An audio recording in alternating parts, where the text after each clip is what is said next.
Mas o que que acontece? Os mecanismos que podem ser usados para captação de museus, eles são os mesmos mecanismos usados para qualquer OS, né, para qualquer organização social. Os museus, os grandes museus, eu trouxe aqui 2 exemplos de museus que eu vou mostrar para vocês, que são museus que captam os recursos, e eles fazem isso de uma forma, o processo de captação, o processo de escrita de projeto, vamos dizer assim, teoricamente é o mesmo de uma instituição, só que ele consegue, primeiro que existe uma pluralidade de pautas que possam ser tratadas dentro do museu, que isso, em alguns momentos, né, quando a gente pensar do lado pessimista, pode descaracterizar alguma coisa, mas de um lado otimista te proporciona um contato com várias pautas diferentes. Então, você tem a capacidade ali, por exemplo, de captar recursos na educação, você tem possibilidade de captar recursos na cultura, você tem possibilidade de captar o recurso, por exemplo, se você fizer algum projeto que tem algum viés específico, por exemplo, de acessibilidade.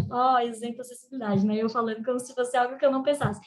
Mas você pode captar para um evento dentro de um museu, né? Você pode captar de acordo com a tua orientação dentro daquele museu.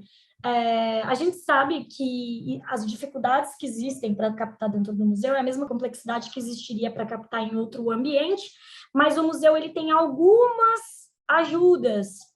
E essas ajudas são basicamente ajudas administrativas. E a gente percebe quando vai falar, a Cris me apresentou algumas pessoas de museus, eu já fiz projetos de lei de renúncia fiscal para pessoas de museus, assim, meio que contratada, com parceria, e existe uma defasagem dentro do museu, por quê, né? Diferente de uma OS que faz um trabalho, por exemplo, numa comunidade. O museu, ele tem um corpo muito técnico, e esse corpo técnico do museu não é um corpo de pessoas que foram contratadas para fazer projetos.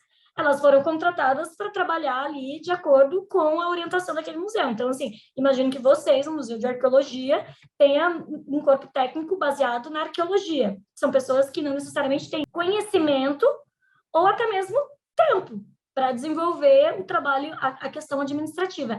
E a nossa lei, ela favorece os museus, ela favorece em algumas questões que essas pessoas geralmente não sabem.